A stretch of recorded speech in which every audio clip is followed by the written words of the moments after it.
percent of black men do you think are abandoning their homes right now? Well, we know that. It's actually 60 to 70%. Well, okay, then you'd actually be wrong because, the CDC actually submitted a report in 2023 that says 54% of black men don't even have children.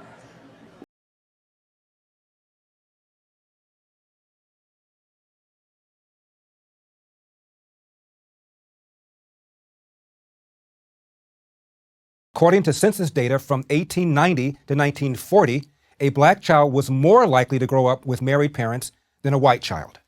For blacks, out-of-wedlock births have gone from 25% in 1965 to 73% in 2015. For whites, from less than 5% to over 25%, and for Hispanics, out-of-wedlock births have risen to 53%. What happened to fathers?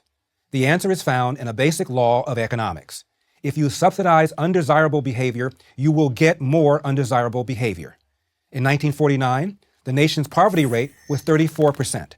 By 1965, it was cut in half to 17%, all before President Lyndon Johnson's so-called war on poverty. But after that war began in 1965, poverty began to flatline.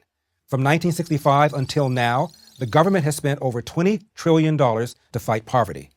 The poverty rate has remained unchanged, but the relationship between poor men and women has changed dramatically.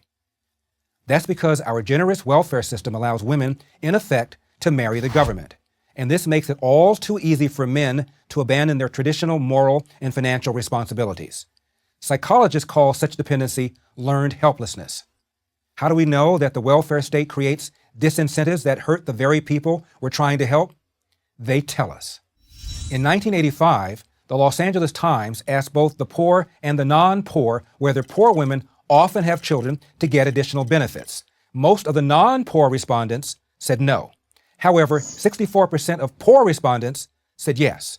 Now, who do you think is in a better position to know?